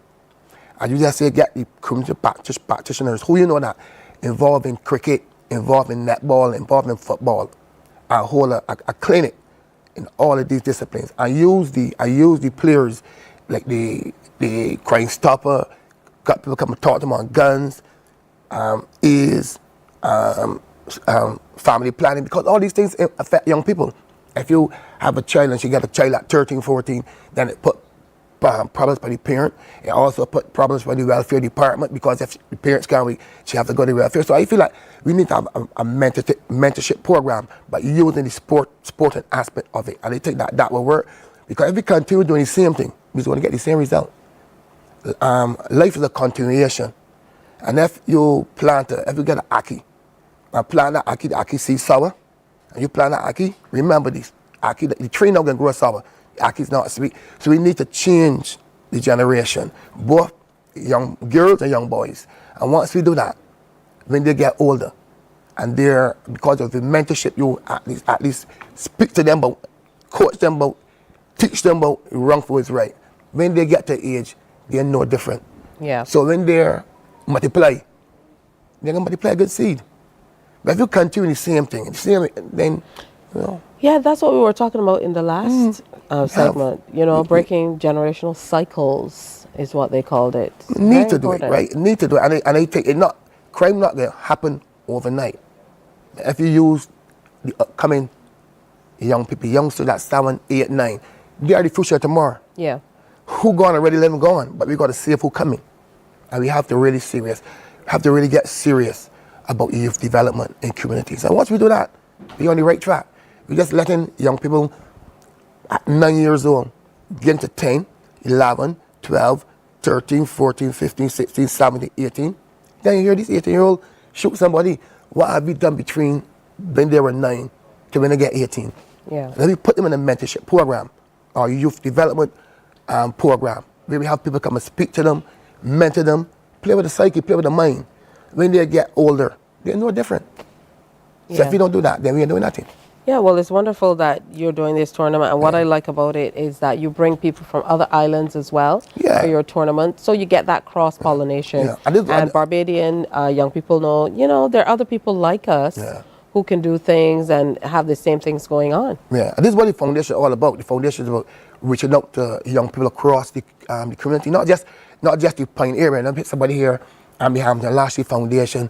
They said directly the Pine. But we got fellows from all over Barbados in the foundation. We have a tour on the 19 cricket tour that we go to Mississauga. In Canada? On the 17th to the 26th. We went in 2019 for the first time, and we win the championship. So we're defending champions. We get an invitation to come back now again. So we're going on the 17th to defend our championship. And these are guys from all over Barbados on the 19th. And, you know, so it's just not about the playing. It's about helping across the wide rail, across the community of Barbados. That's wonderful. That's what the foundation is all about. You know, we do so much. We do the Terry Mears T6 Classic. We do the West Indies Baseball Cricket Festival. We do the Terry Mears. We do the Children's Charity Shield, which is going on in St. Vincent, starting the 4th of August. We also just the Marina Cafe Paul T6 Classic. We bring 6 and come regionally and local. The Tony Cozier on the 19th. I could go on. The foundation have done a lot in terms of helping develop cricket, also helping young people in this country. And we will continue to help and play our part. I personally, if I was given the opportunity to help young people, I would, because I was once young too. You're interested? Yeah, I was once All right, so Rodney Simpson, Cricket Director, Hamilton Lashley Human Development Foundation, telling you all about the Catherine Paul Memorial T6 Classic. It's coming up on August 17th. Where is it? Sheffield in St. George. Okay. Sheffield. I have no idea where that is. That's Chafet in Charro Bridge. Right. We get with Chafet. You swing left and come straight, rather than back to Roberts, the field place. Yeah. You pass it right there. Okay, that one. A little small pass in there. Down Lower State. Lower State, yes. Good stuff. I know where that is. You surprised me. I thought you from. But you said Sheffield. Yeah, it's Sheffield. It's called Sheffield. Yeah, but I didn't know it. I brought plenty of nephew the there club near to play Sheffield. cricket. Yeah. And I have a dance house. Do you know the dance house? You a dancer? No, but we had a queue there once. Right. Across the street. Buddy Soca. Buddy Soca is across the street. Yeah, Buddy Soca. I went there, had a racing show at 11 o'clock one Thursday morning. And you dance too? You dance too? You can't dance? 2 left feet. Let me tell you. 2 left feet. You like me? I got 2 left feet, but I can't move with my feet. Thanks for coming in, Rodney. Okay, always good to connect with our neighbors. Okay. And wonderful, keep up the great work you're doing with the foundation. Okay. And I certainly hope somebody's listening to be able to reach out and grab your expertise, because the work and the experience you have behind you really, shows that you have the experience and knowledge to be able to help in certain areas. Yeah. All right. Certainly. Good stuff. So big shout out to Coach Rodney Simpson and the entire team. Head on over to Sheffield, Lower State, for that tournament, August 17th. We'll tell you more about it. All right, time for another break on Morning Barbados, but stay with us. We have more coming up. Morning, morning, morning. Good morning. Good morning to you. The facts say Morning Barbados reaches an audience of over 50,000 and Newsnight reaches over 56,000. It's simple. When you advertise, you're getting your message to over 50,000 of your potential customers. Make the call to CBC Sales Department today and watch your business grow. Contact us at 467-5559 or email marketing@cbc.bb. Welcome to the Cropover Sweet Spot, your go-to show for all things Cropover 2024. We'll dive into the big issues of the day with exclusive interviews with the entertainers, the experts, the movers and shakers of the festival, plus you, the audience. Get to join the conversation and share your views. Tune in to CBC TV 8 every Friday night for the ultimate Cropover experience with yours truly, the Admiral. We're big on everything Cropover 2024. The Cropover Sweet Spot, brought to you with a kind compliments of Axel Finance. Tune in every Friday at 6 p.m. to see me, Chrissy D, on Fashion Flair on CBC TV 8. I'll be bringing you the latest fashion trends, fashion ends, and everything in between. Get ready to transform your style, get inspired, and elevate your fashion game with the ultimate guide to looking fabulous. Join me, Chrissy D, this Friday on CBC TV 8 at 6 p.m. for an exciting episode of Fashion Flair.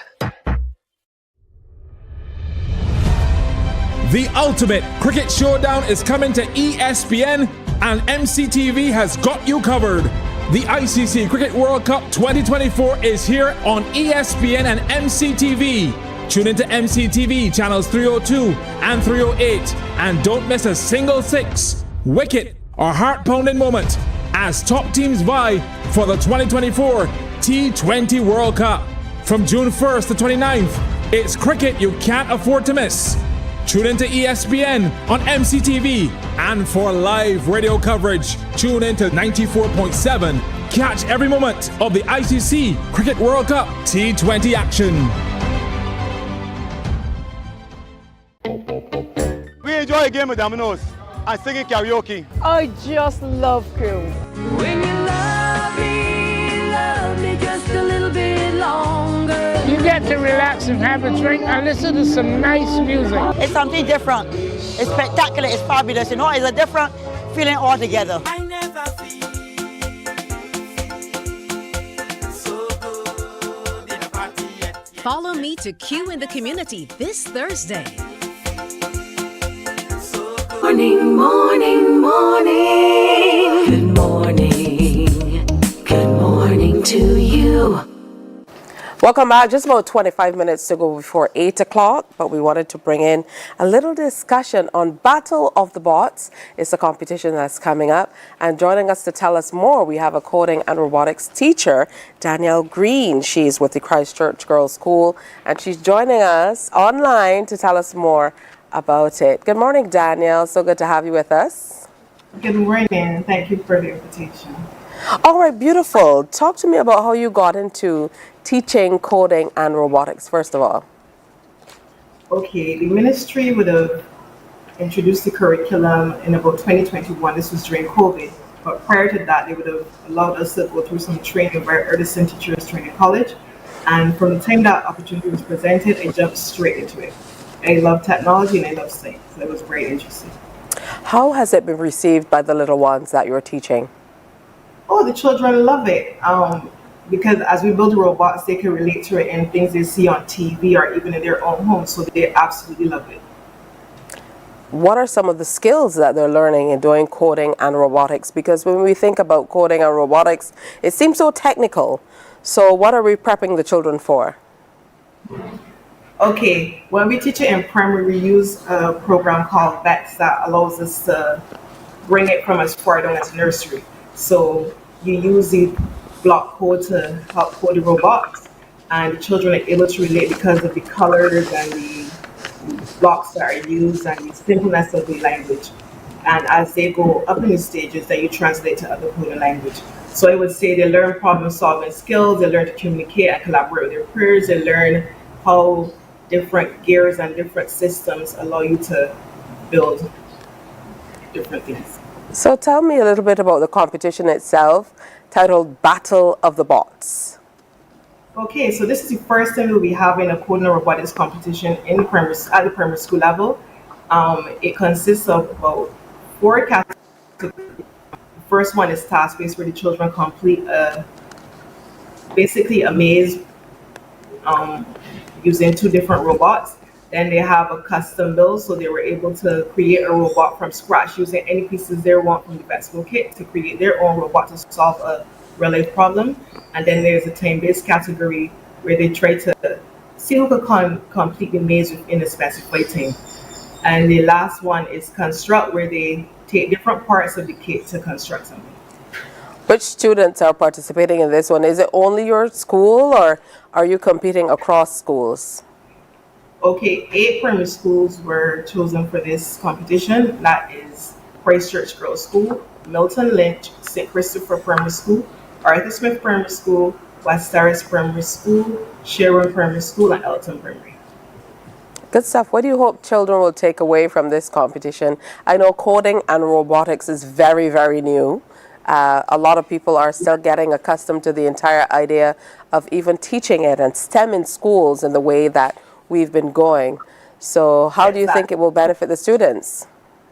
In terms of STEM, we're trying to encourage students to realize that don't automatically think of science as hard. So when somebody says, oh, I've been doing science, it's like, oh, that's so difficult. So in doing coding, they realize we can actually do this. We can actually build the robots. We can actually solve this problem. You're building their confidence in science, and as you said, introducing STEAM into the conversation and allow them to apply what they learn to real-life situations. And the interesting thing is, too, for me, usually when we hear about these types of subjects or STEM, we automatically think that we're going in from the secondary level. Some students who are older might have only been exposed to things like economics and certain areas of STEM in tertiary schools.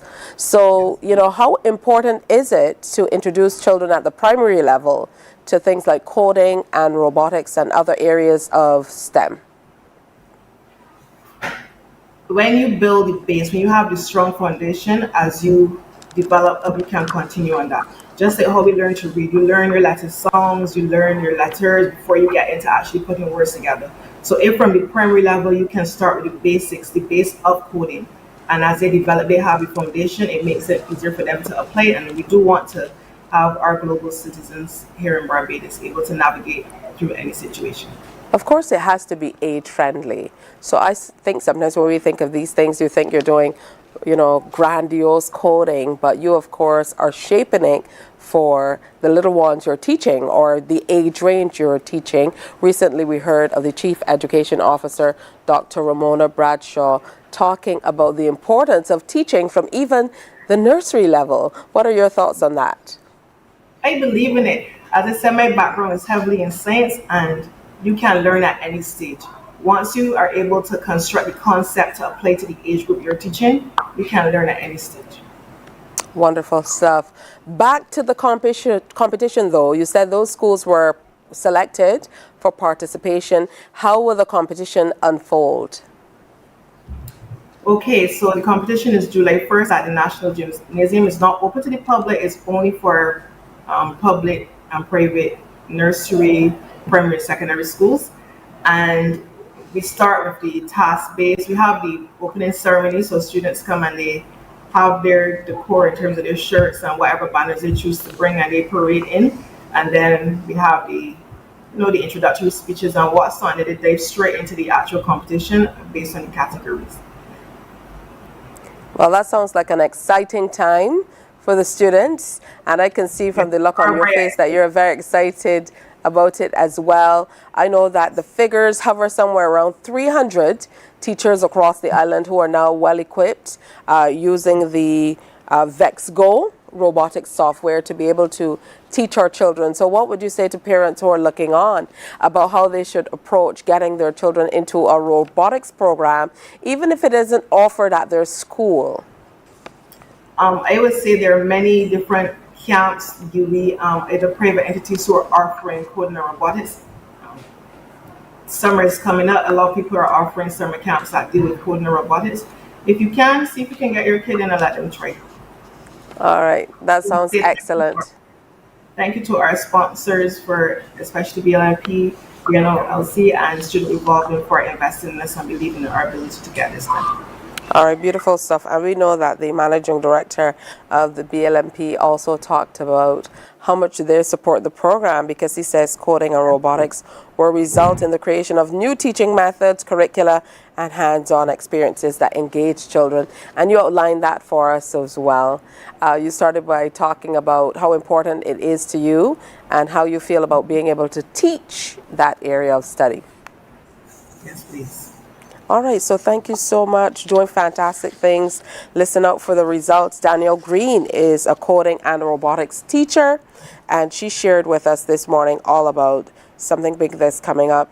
Is because the Barbados Light and Power has partnered with the Ministry of Education to launch its inaugural Battle of the Bots competition. Students from 9 primary schools will get the opportunity to showcase their skills in coding and robotics.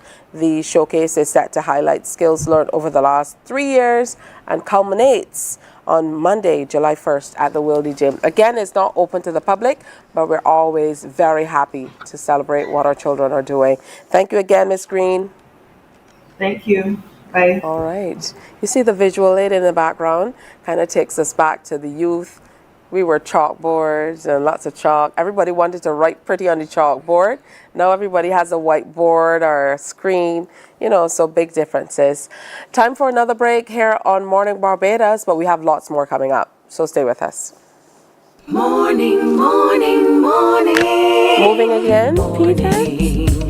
Good morning to you. We enjoy a game of dominoes and singing karaoke. I just love crew. When you love get to relax and have a drink and listen to some nice music. It's something different. It's spectacular. It's fabulous. You know, it's a different feeling altogether.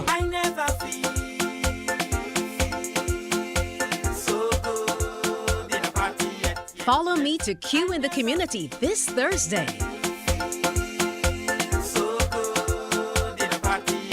You know why? While you go about your business, we go about our business, and that is gathering the news. Stay up to date at CBC News Barbados on Facebook, Instagram, and Twitter. Get news update on radio throughout the day. And join us for the CBC News Night at 7 every night. CBC News team is on the job and bringing you the news. There is a saying, you can find a Bajan anywhere. Are you a Bajan living abroad? Or do you know of one who has migrated to another country? Well, we at Mornin Barbados would love to have you or them on our Bajan Affair segment. Share your amazing stories, experiences, and how you have adapted to a new culture. Send us an email to morninbarbados@cbc.vb, and together we will travel the world.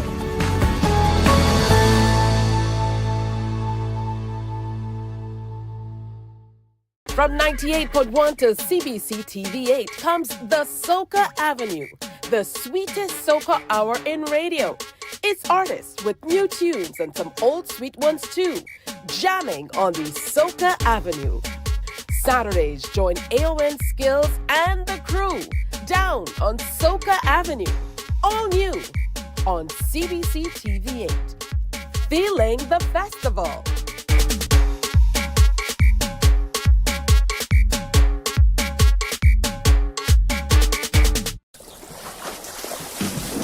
From the beautiful shores of the gem of the Caribbean, Barbados, home of the amazing Harrison's Cave, the tantalizing Oystins Bay Garden, our historic garrison, the indigenous road tennis, and the friendliest people in the world. We are 94.7 FM, the ultimate Bajan experience. My friend, you don't plan to get it? Oh, Barbados. Hey, I'm KB Clean. Join me 6 a.m. until 10 a.m. right here at 94.7, the best and ultimate Bajan experience. My show is called Bajan to the Bone. Don't miss it. Bajan to the Bone. Morning, morning, morning. Good morning. Good morning to you. It is just about 13 minutes to go before 8 o'clock, and we have some wonderful visitors with us to the set representing for the Nature Aisle. Have to say good morning to Cecil Clark, who is a photographer and author. He's here with Anna Marie Clark, who is responsible for some marketing, and she's doing all the behind the scenes stuff. And we also have Mona St. Louis, who is, or Louis. St. Louis. St. Louis. I got that one wrong. President of the Dominica Association of Barbados. So good morning and welcome to all of you. Good morning, good morning. Good morning, Barbados. Good morning to you. It's wonderful to have all of you here. I'm going to start with you, Anna Marie, just because she was giving me a little trouble behind the scenes, but I love trouble because I'm trouble too. So talk to me a little bit about having Cecil here and working on promoting the book. Okay, great. So first of all, Cecil is my brother, and I am the person responsible for marketing and sales of the book.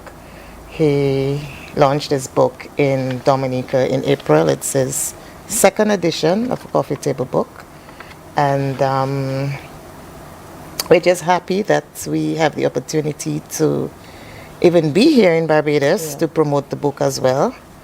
And by extension, the Nature Aisle. Oh, that's beautiful. And I mean, it's a beautiful book. Dominica, the best kept secret. Yep. There's nothing like a wonderful coffee table book. That's right. You put it in your home and all of a sudden, you know, your conversations are richer because of it. Right. So talk to me about the process of putting this book together based on what Anna Maria has said. Anna Marie, rather. She said this is another edition. Yes, this is that you've my published second before. edition. Yeah. Okay. My first book was Dominica indulged into the Nature Isle. It was published in 2008. And this is my second edition, Dominica, the Best Kept Secret. It took me about 2 years to put this beautiful photographs together, and it was a task. Wow, so are you a photographer? Yes, I'm a photographer by profession, and I own a business in Dominica called Eve's Photo. Okay. Yeah, and I've been around for about 40 years. Yeah. I'm sure you're exaggerating that. Yeah. But let me head on over to Madam President. You're president of the Dominica Association of Barbados. So it really is your role to kind of introduce Barbadians into indulging into everything that Dominica has to offer.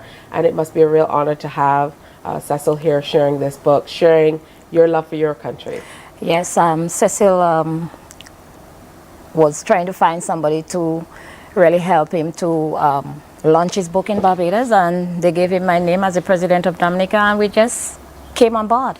Yeah. We are happy to know that the Dominica Association of Barbados is part of what he's doing and to ensure that it is successful. He has a successful book launch. It's a lot of work, but we are up to the task, and we know that it's going to be a beautiful launch in Barbados. All right, that's beautiful. Do you get back home often? All the time. I was there just, as a matter of fact, I went down to Dominica for his book launch. Oh, that's beautiful. So now we're here with the coffee table book, and again is photography and a little narration. So you call it a kaleidoscope of the natural beauty of Dominica, Yes, kind of bringing that to life. What do you hope, I know for any person putting a book out, or an author or photographer in this instance, they have their views, but I'm interested in your views, Anna Marie, as sister, as the person doing the work behind the scenes. When you first saw it, what were you thinking when you saw all of these gorgeous pictures that kind of epitomize all that Dominica is between those pages? The first thing that came to mind was that was a brilliant piece of art. Brilliant, absolutely amazing. Because it covers everything Dominican. The people, the food, the festivals, the carnivals, the history of Dominica, everything about Dominica is in this book. 304 pages. How long realistically did it take you to be able to kind of pull all these photographs together? The compilation took about 2 years. Wow. Yeah. And I had to be going out into the forest, into the villages, going to festivals. I covered Carnival, I covered Jazz and Creole, I covered Creole Festival, I covered Village Feast all over the island. So all the wonderful things that are happening in Dominica. Yeah. And did you involve family at all, or friends, or relatives and so on in the selection? I would imagine you have way more than 304 Yes, photos. I had many persons assisting me in putting this book together. Also, I want to mention Nigel Lawrence of St. Lucia, but he lives in Dominica. And he's the co-author of this book. And we had a lot of sleepless nights trying to put this collection together. Oh, that's beautiful. Yeah. Where can we get the book? Are we doing an official book launch so that people in Barbados get a chance to kind of delve into the pages and grab a copy of the book as well? Yes. So the official book launch is on Friday coming. Tomorrow? Yes. It's going to be at the Black Rock Cultural Center. It starts at 6 p.m. And we have invited all Dominicans, Barbadians, everybody living in Barbados, come see this beautiful book. I think every home need a book like that because it's that beautiful. The best kept secret is being revealed within these pages. What would you say to anyone who's looking on? I know that Madam President talked about Dominicans living here, but I think Barbadians really love to travel the region. We're a major source market for a lot of our fellow Caribbean nations as well. So I think this will be equally as appealing to them. Oh, well, yes. I mean, we're one Caribbean, one nation. And I think it's not just for Dominicans, but Bajans, Antiguans, and people from all over the world because everybody travels to Dominica. A lot of people from all over the world travel to Dominica for Carnival, for the World Creole Music Festival, for jazz. So I think it's a good book that everyone should have, not just for themselves, but they could also get copies for their families and their friends, and generations to come can see what Dominica is like now, because a lot of people now do not know or do not remember what their country was back then.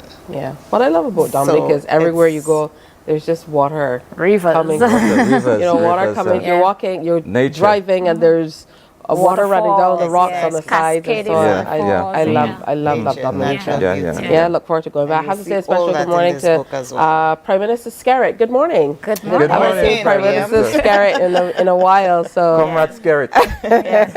thank you so much for coming in, and I most certainly will try to nip by and get my copy of the book tomorrow. Okay. So thank you all for coming in. Thank you. Copy. I'll get my signed copy from Cecil. Yes. You have to sign it too, Anna Marie, right? What's that? You have to sign it too. Oh, sure, of course. So you'll get a triple sign instead of presidential also, so you will remember that. Listen, I'll be an honorary Dominican by the time they're done. All right, so it's been wonderful having you in, sharing with us. Come out tomorrow at the Black Rock Cultural Center, centrally located, 6 o'clock in the evening. That's right. And get your signed copy, support Cecil and team for this amazing coffee table book. The second edition. Make sure you check it out. All right, we're going to take a quick break and come back and wrap up today's edition. It's Q Day. Stay with us.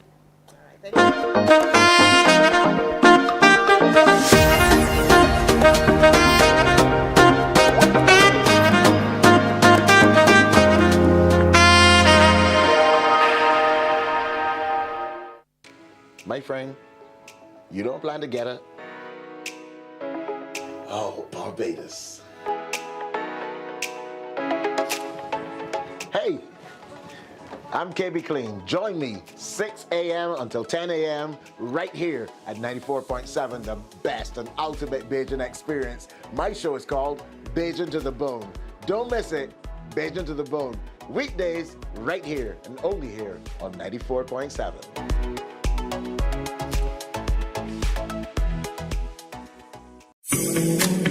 The facts say Morning Barbados reaches an audience of over 50,000 and Newsnight reaches over 56,000. It's simple. When you advertise, you're getting your message to over 50,000 of your potential customers. Make the call to CBC Sales Department today and watch your business grow. Contact us at 467-5559 or email marketing@cbc.bb.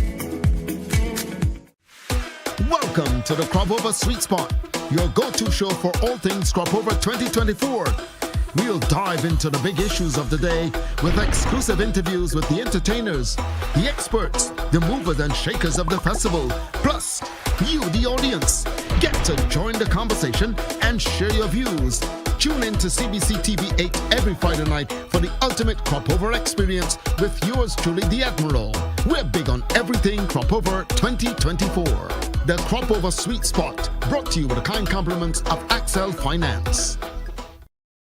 Tune in every Friday at 6 p.m. to see me, Chrissy D, on Fashion Flair on CBC TV 8. I'll be bringing you the latest fashion trends, fashion ends, and everything in between. Get ready to transform your style, get inspired, and elevate your fashion game with the ultimate guide to looking fabulous. Join me, Chrissy D, this Friday on CBC TV 8 at 6 p.m. for an exciting episode of Fashion Flair.